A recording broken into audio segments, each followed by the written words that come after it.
Emma stood in the checkout line at the local supermarket on a cold Tuesday evening. Her hands shook as she counted the few coins in her worn leather purse for the third time. The numbers hadn't changed. She had exactly £15 and 27 pence. Her two children stood quietly beside her. Lucy, who was 8 years old, held her little brother Tom's hand. Tom was only 5, but both children had learned not to ask for treats or toys when they went shopping with their mother. They had seen that worried look on her face too many times in the past month. The past few weeks had been the hardest of Emma's life. Her husband David had left without any warning on a rainy morning in October. She had woken up to find a short note on the kitchen table and an empty bank account. He had taken all their savings and disappeared, leaving behind only unpaid bills and broken promises. Emma had tried calling him many times, but his phone was always switched off. The cashier was a kind woman named Margaret who had worked at the supermarket for 15 years.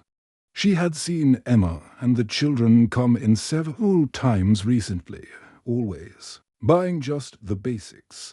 Margaret began scanning Emma's items slowly.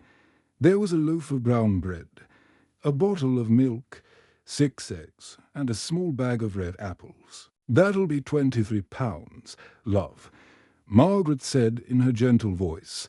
Emma's heart sank like a stone.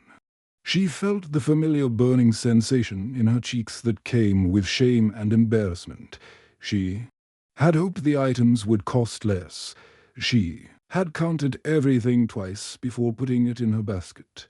"I'm sorry," Emma whispered, looking down at the floor. "I need to put some things back." Behind her, the line was getting longer.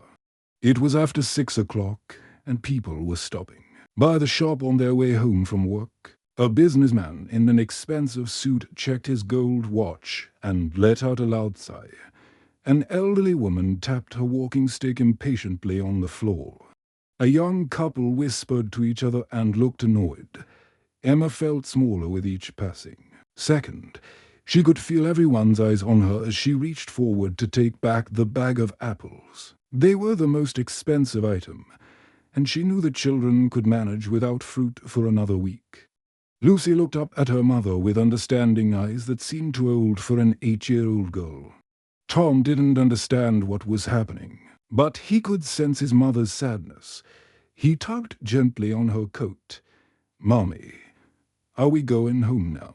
he asked in his small voice. Emma was about to answer when she heard a gentle voice speak from directly behind her in the line. "Excuse me, miss, I'd like to pay for this lady's shopping, please." Emma turned round slowly, not believing what she had heard. Standing behind her was a man with silver-grey hair who looked to be in his early 60s. He was wearing a simple brown winter coat that had seen many years but was clean and well cared for.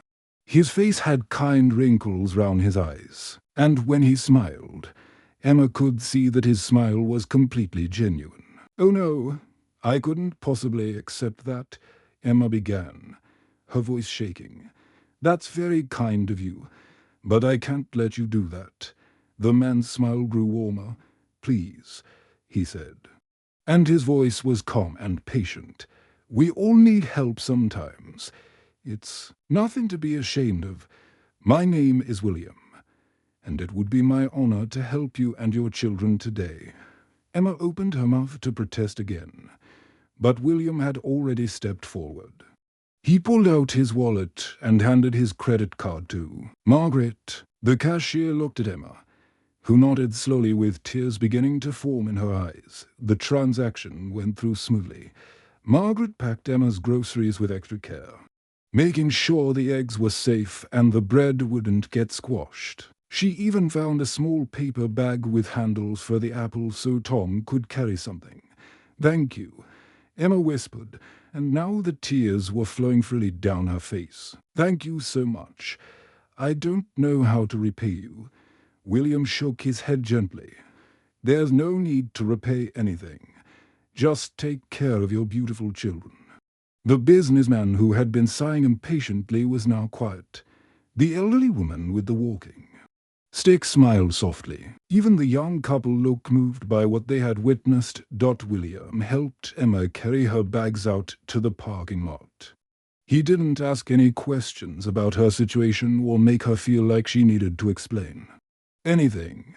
He simply helped load the groceries into the back of her old car and made sure Lucy and Tom were safely buckled into their seats. As Emma drove home through the dark streets, she couldn't stop crying. But for the first time in many weeks, they weren't tears of despair or worry. They were tears of gratitude and relief. A complete stranger had shown her that kindness still existed in the world. And that simple act of generosity had given her something more valuable than groceries. It had given her hope. That night, Lucy and Tom ate their dinner with full stomachs. And Emma tucked them into bed knowing that tomorrow would somehow be better than today. That evening, Emma walked into her small kitchen with the grocery bags that William had paid for. The kitchen was tiny, with faded yellow walls and an old stove that sometimes took 3 tries to light. But tonight, it felt different. Tonight, it felt warm and full of possibility. She unpacked the groceries slowly, taking time to appreciate each item. The bread was fresh and soft. The milk was the kind the children liked best. The eggs were large and brown, perfect for scrambling. And the apples were bright red and shiny, the kind that made a satisfying crunch when you bit into them. Emma cracked 3 eggs into her old frying pan and watched them sizzle in the butter. She made toast in the small toaster that sometimes burned one side but still worked. After 5 years. As she cooked, she found herself humming a song she hadn't hummed in months. Lucy and Tom sat at their small wooden table, swinging their legs and talking about their day at school. Lucy had learned about butterflies in her science class, and Tom had painted a picture of a house with a big garden. Their voices filled the quiet kitchen with life and laughter. "Mummy, why are you smiling?" little Tom asked as Emma sat down. His mouth was already full of buttered toast, and there were crumbs on his chin. Emma paused and realized she was indeed smiling. She had been smiling while cooking, something she hadn't done in weeks. Because sometimes, Tom, kind people remind us that the world is still good, she replied, reaching over to ruffle his soft brown hair. Was the man in the shop a kind person? Lucy asked. She was always the more thoughtful of the 2 children, always trying to understand the world round her. Yes, sweetheart. He was very kind. His name was William, and he helped us when we needed help most. The children ate their dinner with enthusiasm. Emma watched their faces as they enjoyed the simple meal. Tom got scrambled egg all over his cheek, and Lucy carefully cut her toast into small squares before eating each piece. For the first time in weeks, Emma felt something warm growing in her chest. It was hope.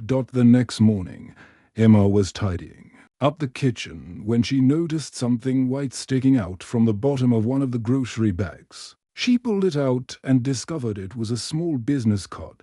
The card was simple and clean, printed on good quality paper. It read, William Thompson Garden Services, with a phone number underneath. Emma stared at the card for a long time. William must have slipped it into her bag while they were at the checkout, or perhaps when he was helping her load groceries into her car. She wondered if he had done it on purpose, or if it had fallen out of his pocket by accident. For the next 3 days, Emma carried the card everywhere. She kept it in the pocket of her coat, and she would touch it throughout the day, feeling the smooth edges between her fingers. She wasn't looking for a charity or handouts, but she desperately needed work. Her savings were completely gone, and the rent would be due again in 2 weeks. Emma had always been good with her hands.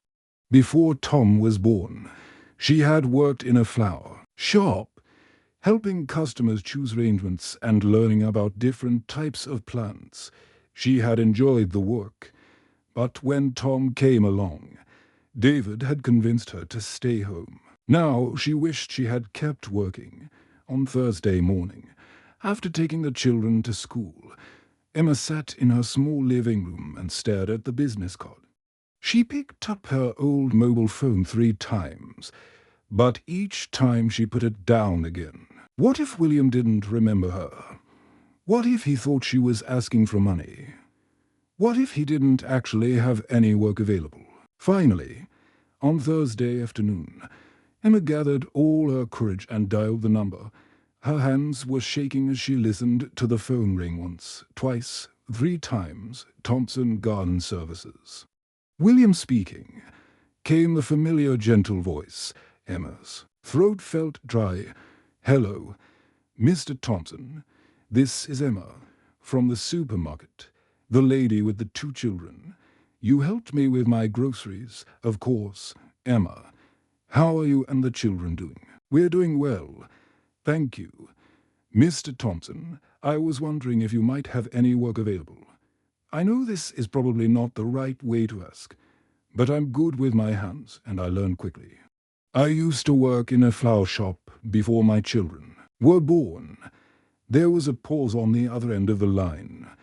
Emma held her breath, wondering if she had made a terrible mistake by calling. Then William chuckled softly, a warm sound that made Emma's shoulders relax. Emma, I was hoping you'd call. I've been thinking about our meeting, and I believe things happen for a reason. Can you start Monday morning at 8 o'clock? Emma's knees nearly gave out with relief. She had to sit down on her small sofa too, steady herself. Yes, I can. Thank you. Mr. Thompson, you won't regret this, I promise you. I know I won't, William replied, and Emma could hear the smile in his voice, and Emma.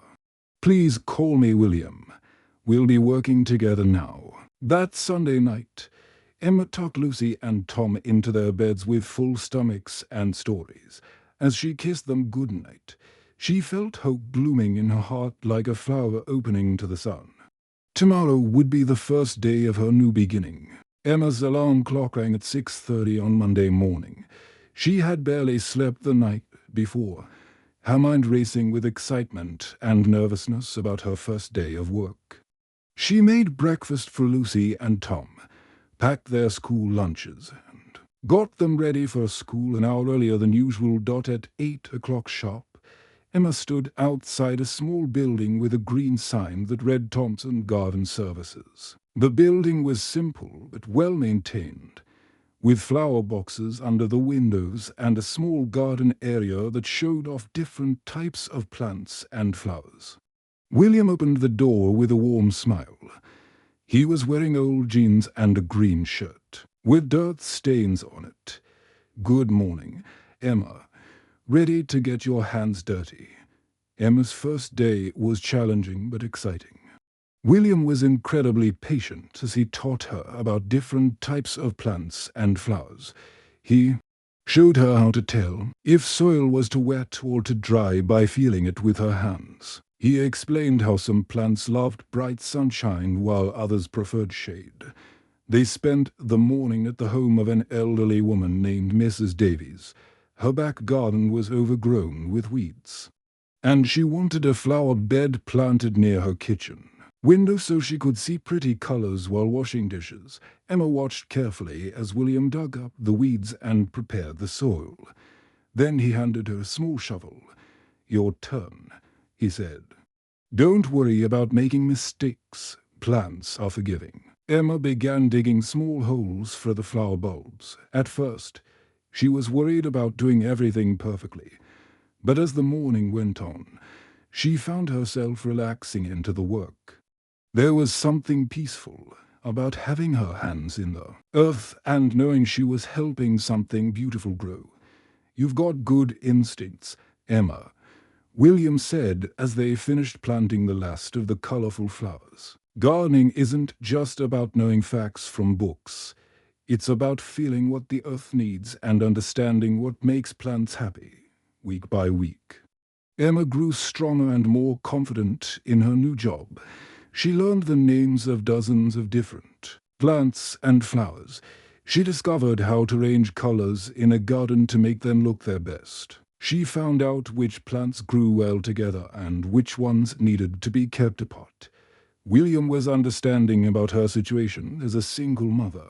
He adjusted her working hours so she could take Lucy and Tom to school every morning at 8:30 and pick them up every afternoon at 3:15.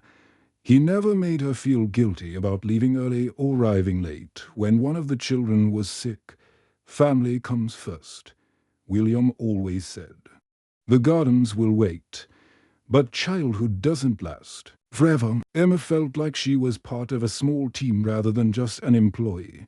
William had one other worker, a quiet man named Robert who had been with the company for 10 years.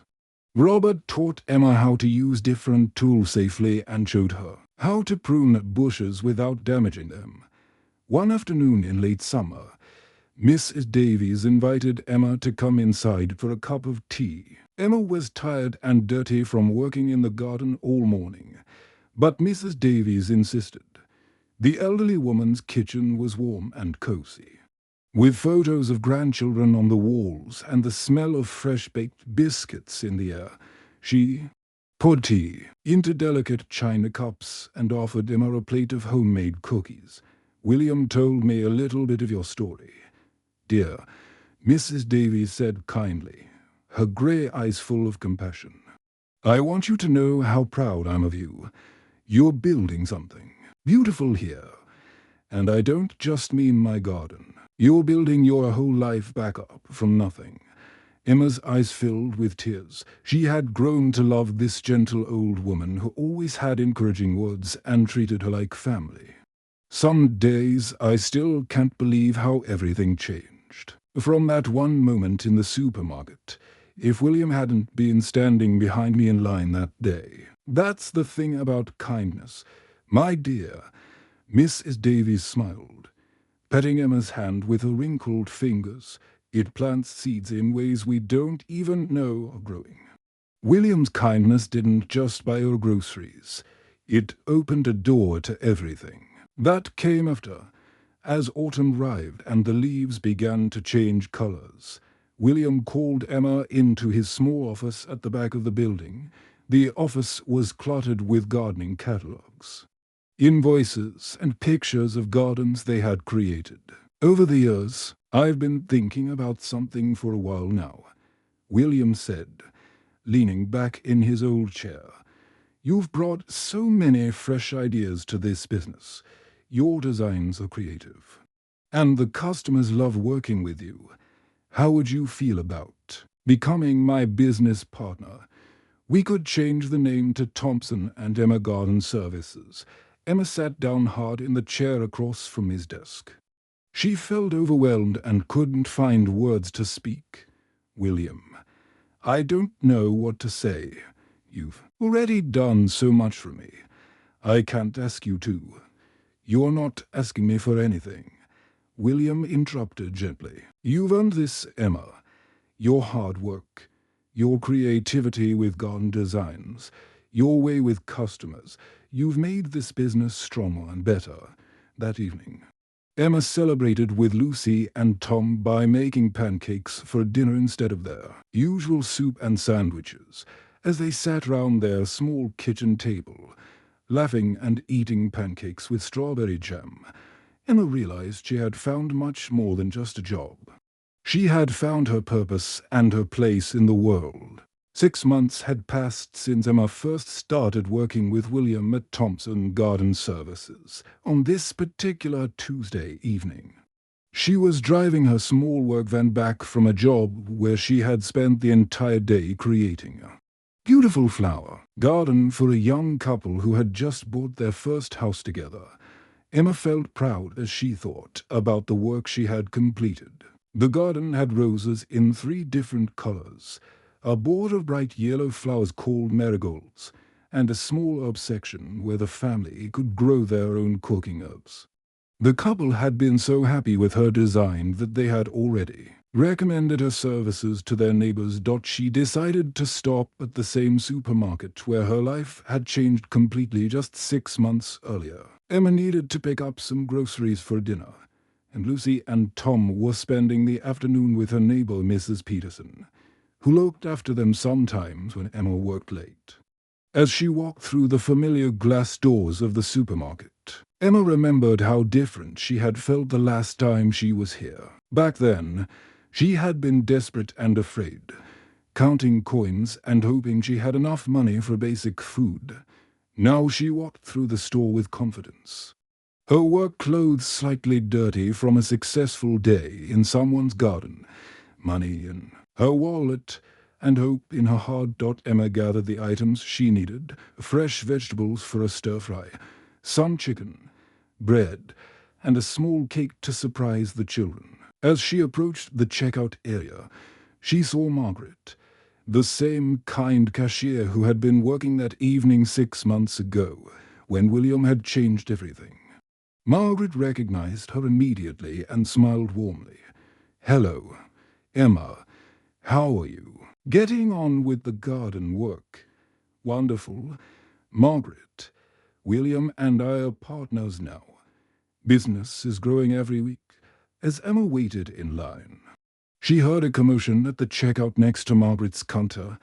A young man who looked to be in his late 20s was standing with a little girl who appeared to be about 2 years old. The child was crying loudly, and the father looked exhausted and worried.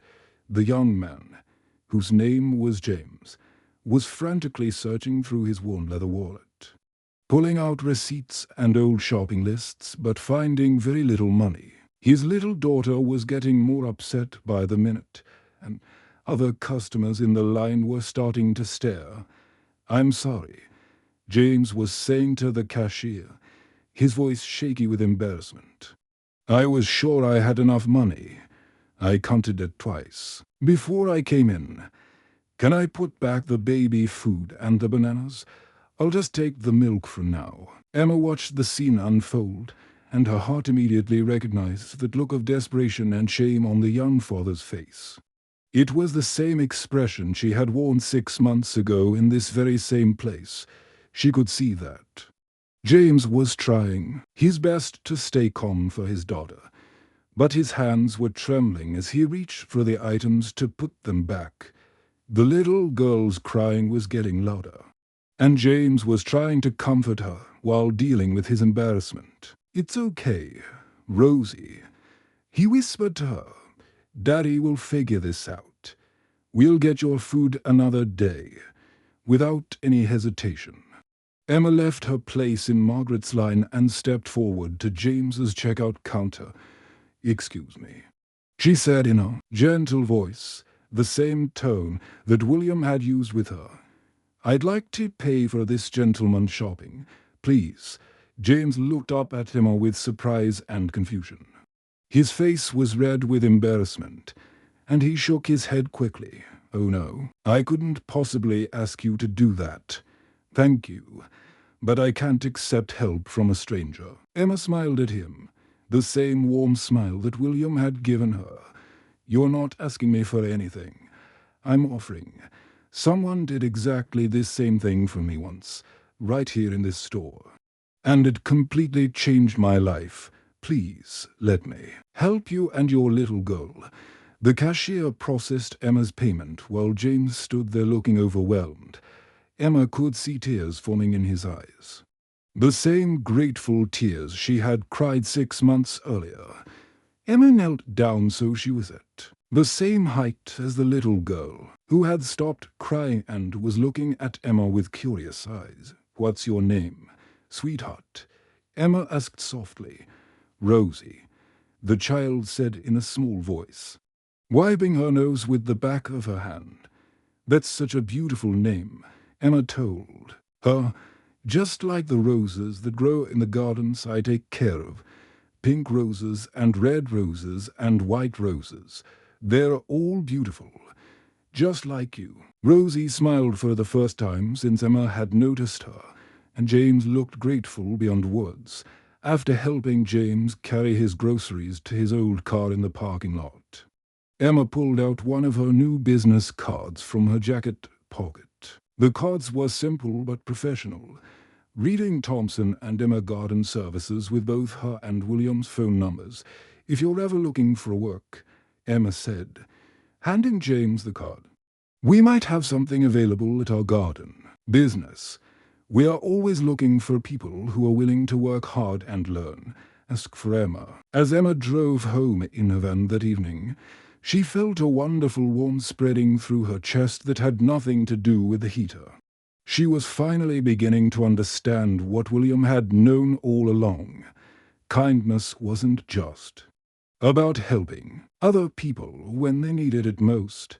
It was also about growing something beautiful and meaningful in your own heart. One full year had passed since that cold Tuesday evening when William first paid for Emma's groceries in the local supermarket.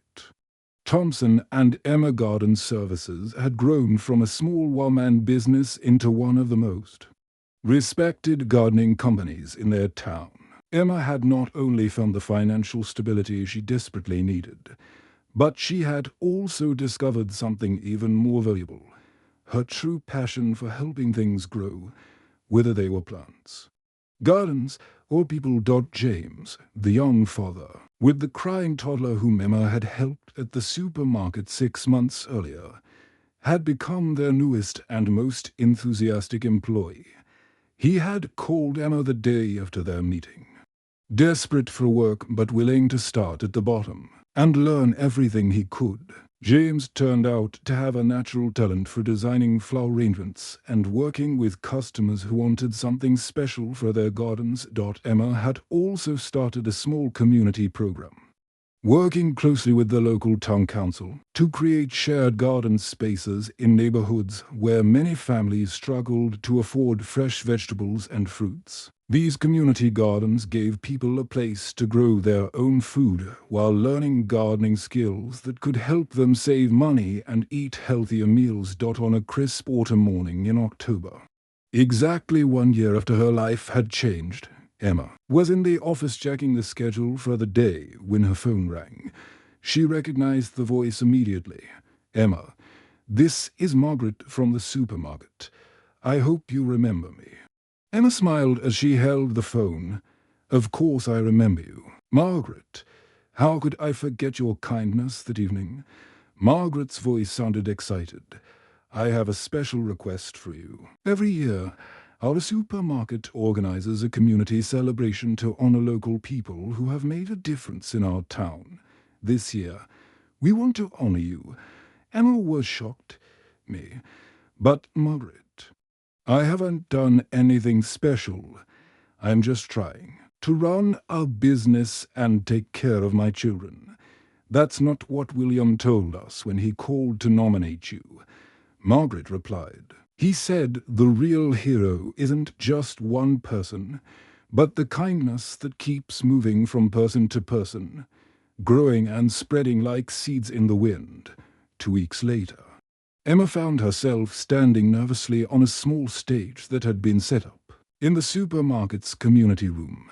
She wore her best dress, the navy blue one she had bought for special occasions, and her hands were shaking slightly as she looked out at the crowd of familiar faces. The room was packed with neighbors, customers, friends, and co-workers. She could see William in the front row, his kind eyes shining with pride. James sat nearby, holding little Rosie on his lap. The toddler was wearing a pretty pink dress and clapping her hands excitedly. Mrs. Davies, the elderly customer who had become like a grandmother to Emma, sat with several other clients whose gardens Emma had transformed over the past year. Emma took a deep breath and began to speak. "A year ago, I stood in this very supermarket, unable to buy enough food for my children." Her voice was quiet at first, but it grew stronger with each word. "I was desperate, embarrassed, and afraid of what would happen to my family. A stranger named William changed my life with one simple act of kindness when he paid for my groceries." She paused and looked directly at William, who nodded encouragingly. But over this past year, I've learned something important. Kindness isn't meant to stop with just one person. It's meant to keep growing and spreading, like seeds that blow in the wind and take root in new places. Emma gestured toward the audience, seeing faces of people whose lives had been touched in some way by the chain of kindness that began with William's simple gesture. I see James here, who I was able to help the same way William helped me. I see Mrs. Davies, who taught me that gardening is about more than just plants. I see families who now have fresh vegetables growing in their community garden plots. Her voice became more confident as she continued. Today, I want to announce a new project called the Growing Together Initiative. Thompson and Emma Garden Services will provide free garden spaces and fresh food to families who need help, along with job training for anyone who wants to learn gardening skills. Because I've discovered that when we help things grow, whether they're plants, people, or hope itself, we all become stronger together. The applause that followed was so loud and enthusiastic that Emma felt overwhelmed. But she barely heard it because she was thinking about that desperate woman who had stood in the checkout line exactly 1 year ago, counting coins and feeling hopeless. She thought about how far she had traveled from that dark moment to this bright one. After the ceremony ended, William approached Emma with tears in his kind eyes. "Emma, I am so incredibly proud of you and everything you've accomplished." Emma hugged him tightly. "Thank you, William, for everything you've done for me and my children. But most of all, thank you for showing me that kindness isn't just something we give to others. It's something we plant in the world, and it keeps growing and blooming long after we've forgotten where we first planted it." That evening, as Emma drove home through the familiar streets of her town, she passed by the supermarket where her incredible journey had begun. Through the bright windows, she could see other families doing their evening shopping, some probably facing their own struggles and challenges. She smiled to herself, knowing that somewhere in that store, another act of kindness was probably taking root, ready to grow into something beautiful and life-changing for someone who needed it most. The indie